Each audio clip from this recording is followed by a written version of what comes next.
Le Seigneur soit avec vous. Et avec votre esprit. Évangile de Jésus-Christ selon saint Matthieu. Gloire à toi, Seigneur. En ce temps-là, Jésus disait à ses apôtres, « Voici que moi, je vous envoie comme des brebis au milieu des loups. Soyez donc prudents comme les serpents et candides comme les colombes. Méfiez-vous des hommes, ils vous livreront aux tribunaux et vous flagelleront dans leurs synagogues. Vous serez conduits devant les gouverneurs et les rois à cause de moi. Il y aura là un témoignage pour eux et pour les païens. Quand on vous livrera, ne vous inquiétez pas de savoir ce que vous direz ni comment vous le direz. Ce que vous aurez à dire vous sera donné à cette heure-là. Car ce n'est pas vous qui parlerez, c'est l'Esprit de votre Père qui parlera en vous. Le frère livrera son frère à la mort et le père son enfant. Les enfants se dresseront contre leurs parents et les feront mettre à mort. Vous serez détestés de tous à cause de mon nom. Mais celui qui aura persévéré jusqu'à la fin, celui-là sera sauvé. Quand on vous persécutera dans une ville, fuyez dans une autre. Amen, je vous le dis, vous n'aurez pas fini de passer dans toutes les villes d'Israël quand le Fils de l'homme viendra. Acclamons la parole de Dieu. Gloire à toi, Seigneur. Gloire à toi, Seigneur.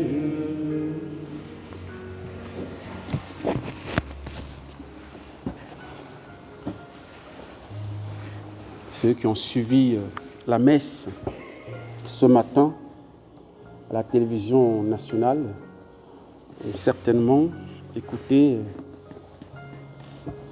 la communauté des béatitudes qui a prêché sur cet évangile que nous avons aujourd'hui. C'est le même évidemment. Et donc, je le disais dans cette homélie-là, je citais 5 attitudes à adopter face à la persécution ou bien dans la persécution. Mais aujourd'hui, comme nous sommes dans la maison, nous sommes entre nous, on va essayer, n'est-ce pas, d'augmenter le chiffre. On va passer de 5 à 8. Rassurez-vous, on ne va pas dormir ici, rassurez-vous. 8 parce qu'il y a 8 béatitudes, vous êtes d'accord avec moi. Et puis en plus, c'est quand même, n'est-ce pas, l'anniversaire de Samuel. Il faut marquer le coup. Donc il y a tout ça qui rentre en ligne de compte. Et donc, Jésus dit aux apôtres, voici que moi, je vous envoie comme des brebis au milieu de loups. Littéralement, ça veut dire, je vous envoie à la mort. Je vous envoie au suicide. Parce que vous êtes d'accord avec moi, une brebis face à un loup, il n'y a pas match. Donc, la mort est assurée. C'est comme si Jésus envoyait ses disciples, ses apôtres, à la mort. C'est une mission suicidaire. Une mission dont l'issue est déjà d'emblée perdue. Qu'est-ce qu'une brebis face à un loup? Un loup affamé. Et pourtant, la brebis est l'image que la Bible utilise pour désigner les croyants. Et la brebis a, et c'est là les 3 caractéristiques qui vont s'ajouter aux 5 autres attitudes, c'est que la brebis a trois caractéristiques qui lui sont propres et qui doit caractériser aussi le chrétien. La première, c'est une bête de nature tranquille. Une brebis ne fait pas de problème. Il est là, il est simple, elle est de nature tranquille. Ça, c'est la première chose. Et donc, le chrétien est aussi appelé à être quelqu'un que tout le monde devrait avoir accès. Parce qu'un chrétien devrait être de nature simple. Quand on voit un chrétien, on devrait avoir envie de l'embrasser, de venir se jeter à son cou. On ne devrait pas effrayer les gens. On doit être de nature simple. Ça, c'est la première chose. La deuxième caractéristique de la brebis, c'est l'incapacité de se défendre. La brebis ne peut pas se défendre. Elle ne peut même pas essayer. Donc, s'il y a match, s'il y a bagarre, c'est mal parti pour elle. elle est incapable de se défendre par elle-même. Ça, c'est la deuxième chose. Troisièmement, la brebis est peut-être c'est lié à la seconde attitude, à la seconde, n'est-ce pas, caractéristique, c'est qu'elle est habitée par un instinct grégaire très prononcé. C'est-à-dire l'instinct grégaire qui amène les brebis à vivre ensemble, à cheminer ensemble.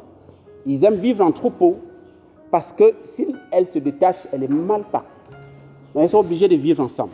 Et sur le plan chrétien, ça signifie que tous ceux qui croient au Christ, tous ceux qui sont chrétiens,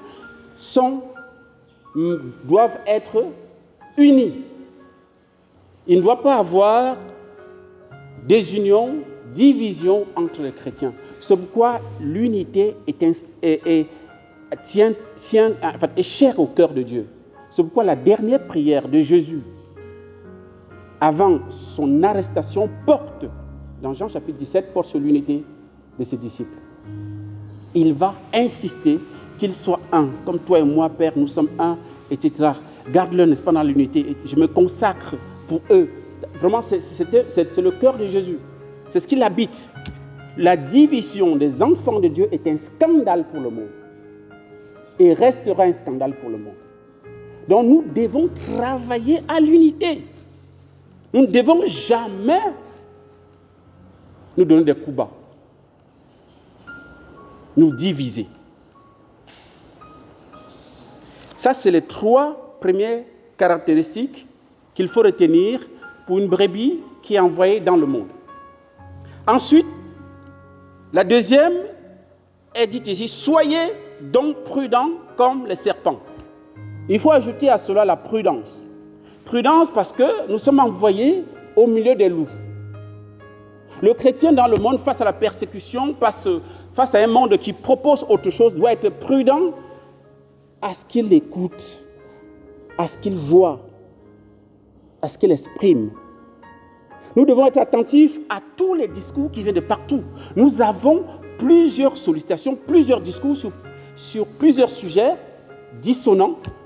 Et si nous ne faisons pas le tri, nous allons nous faire avoir. Et dans cette perspective aussi, nous devons, même en vivant avec nous, même en vivant entre nous chrétiens, nous devons avoir une vigilance, une prudence de 3 choses. Et les pères de l'Église n'ont cessé de le dire. Les 3 gardes, c'est la garde des yeux. Évitons de regarder n'importe comment. Évitons de regarder n'importe quoi. Quand nous regardons, même quand nous regardons quelqu'un, notre frère, notre soeur, comment nous le regardons? Comment je regarde mon frère, ma soeur? Nous devons travailler à cette vigilance-là. Comment je regarde mon frère? Est-ce que c'est un regard assassin? Est-ce que c'est un regard qui méprise l'autre? Ou c'est un regard comme celui du Christ posé sur Pierre qui relève, qui sauve? Le regard de Dieu sur nous, ce n'est pas un regard accusateur. Pierre a renié Jésus 3 fois. Jésus s'est tourné et l'a regardé, a posé son regard sur lui. Qu'est-ce qui s'est passé dans le cœur de Pierre? Il y a eu transformation. Son regard a converti le cœur de Pierre. Pierre est sorti, il a pleuré. Parce que le regard de Jésus n'était pas un regard accusateur. Ce n'était pas un regard qui disait que, regarde, tu m'as trahi, regarde comment tu es méchant, regarde comment tu es hypocrite. Non. Un regard qui sauve. Ça, c'est la première garde. La deuxième, regard, on doit mettre une garde à la bouche. Qu'est-ce que je dis? Quelles sont les paroles qui sortent de ma bouche à l'égard de mon frère et de ma soeur? Est-ce que c'est des paroles de bénédiction? L'autre jour, on a eu un enseignement sur des pensées positives et des paroles positives à sortir de notre bouche. Et c'est autant soit, ça peut être un oiseau noir, c'est-à-dire des paroles de haine, de négativité que j'envoie sur l'autre, des flèches enflammées. Ou alors ça peut être des oiseaux blancs, c'est-à-dire des colombes. Parole de paix, parole de bénédiction. Nous devons être prudents aussi dans l'ordre du dire, du parler. Qu'est-ce que je dis derrière le dos de mon frère? Dans le dos de mon frère, qu'est-ce que je dis? Est-ce que je peux... Nous tous, on a tous des qualités, on a tous aussi des défauts. C'est évident. C'est évident. Mais est-ce que le défaut de mon frère doit être l'objet d'une conversation d'une après-midi avec tel ou tel? Est-ce que c'est des paroles de bénédiction, de positivité que j'envoie chez l'autre? Je ne crois pas. La troisième garde touche les oreilles. Qu'est-ce que nous entendons? Filtrer l'information. Filtrer ce que nous écoutons. Si quelqu'un vient nous faire un congossa, ayons le courage de lui dire, mais est-ce que tu es sûr de ce que tu dis là? Est-ce que tu es capable de répéter ce que tu as dit là en présence de la personne? Est-ce que quand tu dis là, c'est pour aider la personne ou pas? Parce que je ne veux pas entendre n'importe quoi, mon frère, ma soeur. Ça peut amener l'autre à peut-être à réfléchir, à revoir sa position. Voilà la prudence que le Seigneur nous invite à avoir dans le monde. La cinquième chose, c'est être candide comme des colombes. La candeur, c'est la douceur, c'est la paix, c'est l'innocence. C'est quelqu'un qui ne veut pas, qui n'est pas brutal. C'est quelqu'un qui est doux, qui est accessible, qui est compréhensif, qui est indulgent, qui est patient, qui ne provoque pas. Au cœur de la persécution, je dois rester candide. Et je le disais l'autre jour, nous ne devons pas utiliser les mêmes armes que l'ennemi. Non, sinon nous ne sommes pas chrétiens. Il y a un problème, il y a un décalage. Parce qu'il faut qu'il y ait une différence entre moi qui ai connu le Christ et celui qui n'a pas connu le Christ. Si on utilise les mêmes armes, ça veut dire que ma relation au Christ pose un problème. Non, je dois être caractérisé par la candeur. Et c'est la candeur qui a caractérisé le Christ jusqu'à la croix. Jusqu'à la croix. Pourtant, il a dit à Pierre, il suffit que je fasse appel à mon Père, il va envoyer une légion d'anges pour me défendre. Mais il ne l'a pas fait. Sixième chose, le Seigneur nous invite au témoignage. Il y aura là un témoignage pour eux et pour les païens. Tout ce que j'ai cité plus haut est déjà caractéristique de ce que nous appartenons au Christ. Et donc c'est un témoignage pour les persécuteurs, pour ceux au milieu de qui nous vivons et qui nous veulent du mal. Mais notre attitude doit leur dire à qui nous appartenons, de qui notre espérance est mise. Le témoignage de vie. Pourquoi il faut témoigner? Parce que ça s'appelle une sixième chose, je crois. Je ne sais pas si c'est la sixième ou la septième, je ne sais plus. Je crois que c'est la septième. La confiance en la providence, à l'assistance de la providence. Ou bien la confiance en la providence, n'est-ce pas, de Dieu. Dieu promet de nous défendre. Ce que vous aurez à dire vous sera donné à cette heure-là. Car ce n'est pas vous qui parlerez, c'est l'Esprit de votre Père qui parlera en vous. Waouh! C'est-à-dire nous avons l'assurance que dans la persécution, on n'a pas à se casser la tête, les méninges. Non, l'Esprit Saint, qui s'appelle Paraclet, qui signifie avocat, viendra nous défendre. On a un avocat qui vient du ciel, qui est Dieu lui-même, le Saint-Esprit, s'engage à nous défendre. Il dit, il parlera en vous. Ce n'est pas vous qui parlerez, ce n'est pas la chair et le sang qui vont vous défendre. Autrement dit, ce n'est pas votre raisonnement, mais c'est le Saint-Esprit. Ça appelle la confiance au Saint-Esprit. Frères et sœurs, aujourd'hui, même dans l'église, même dans les communautés, on trouve des gens qui trouvent leur sécurité dans les fétiches. Qui trouvent leur sécurité dans n'est-ce pas, les pratiques qui ne sont pas chrétiennes. soit en recherche de promotion, soit en recherche de maintien de, je sais pas, de leur statut, soit en maintien de je ne sais pas quoi. On va chercher des choses là où il ne faut pas chercher. Et la première lecture nous disait cela. Hein?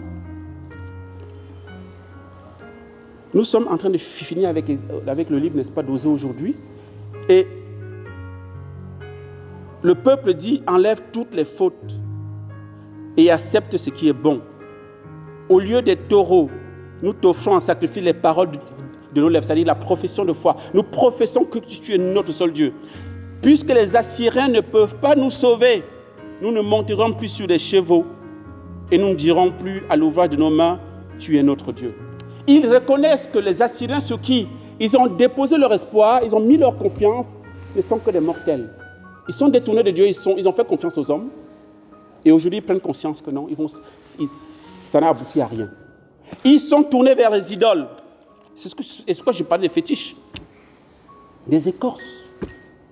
Parce que, soi-disant, il faut aide-toi, le ciel t'aidera. Je vous rappelle que ce n'est pas un terme biblique. Hein. Ce n'est pas un verset biblique. Il n'y a aucune référence biblique qui dit aide-toi, le ciel t'aidera. C'est une assertion païenne. Et de manière radicale, ce terme n'est pas juste. Parce que Dieu est toujours à l'initiative. Ce n'est pas parce que je fais des efforts que Dieu me bénit. Non, Dieu est toujours premier dans ma vie. Et c'est parce qu'il agit qui me rend capable de faire des efforts. Ce n'est pas parce que je fais d'abord des efforts que Dieu me bénit. Non. Dieu n'a pas besoin d'abord de mes efforts pour me bénir. Il est plus grand que ça. C'est parce qu'il me bénit, qu'il me donne en même temps la grâce de correspondre à sa grâce et alors en faisant des efforts. Donc mes efforts viennent après. Et donc nous n'avons pas à nous appuyer sur la chair et le sang. Non. Appuyons-nous sur le Saint-Esprit. La grâce de Dieu. Pour nous défendre. Dernière chose, et c'est très important parce que si on vit tout cela, c'est pourquoi? C'est pour parvenir au but. C'est pourquoi il est dit, le Christ dit, vous serez détestés de tous et tout ça, mais celui qui aura persévéré jusqu'à la fin, celui-là sera sauvé. C'est dans la persévérance, dans la 8e chose, la persévérance. Persévérer jusqu'à la fin. Il ne s'agit pas de dire, Seigneur, ça fait 10 ans, je te loue, je te bénis, je suis à la communauté de Béatitude, bien ça fait 20 ans, ça fait 25 ans. Oui, c'est bien. C'est persévérer jusqu'à la fin. C'est là où tu auras le salut. Ça veut dire que tous les jours, dis-toi, est-ce que si le Christ vient maintenant, je serai avec lui? Est-ce que ma vie, aujourd'hui, est en adéquation avec mon état de chrétien? Voilà les 8 attitudes, frères et sœurs, auxquelles le Seigneur nous invite à vivre pour nous conformer à sa parole et rester forts devant les persécutions qui viendront tant de l'extérieur que de l'intérieur, puisqu'il s'agit aussi de frères et frères, de frères et pères, etc. Donc ça veut dire que c'est aussi à l'intérieur de la maison qu'il y aura les persécutions. Mais gardons cette attitude-là, ces 8 attitudes, et nous avons l'assurance que nous serons sauvés. Amen.